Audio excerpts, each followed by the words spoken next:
House Republicans want to pull back the curtain on the so-called Equality Act, a bill Minority Whip Steve Scalise calls the most invasive threat to a parent's involvement in children's medical decisions he's seen during his entire time in Congress.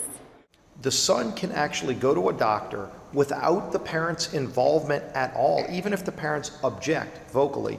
Under this bill, the doctor has to treat the boy to ultimately transfer over to be a female.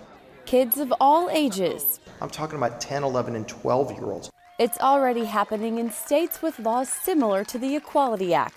In Ohio, there was a parents that had their parental rights taken away from them because they refused to go along with giving hormone treatments to their teenage child. And if doctors refuse, we've had other states that have sued hospitals who have, their faith-based hospitals who have not gone along with doing a sex change operation on a child. If passed, the bill would amend the Civil Rights Act to prohibit discrimination based on sexual orientation or gender identity. We cannot allow claims of religious freedom to be used to discriminate against an LGBT individual. But Scalise argues it's strayed far from its advertised purpose.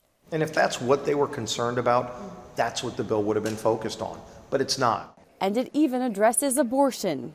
They take away the protections that taxpayer money won't be used for abortion. Some LGBTQ advocates like Kara Dansky are joining conservatives speaking out against the bill. I am certain that the people here with me today profoundly disagree with me about many issues.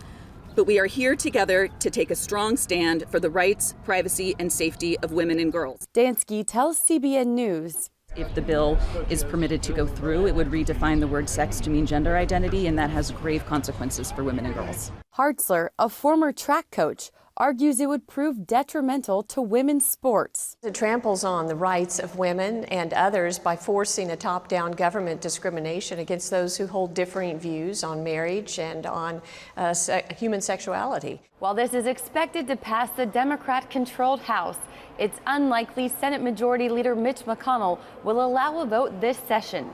Don't expect the Equality Act to go away, however, as it's been introduced in some form each session since 1974. Reporting from Capitol Hill, Abigail Robertson, CBN News.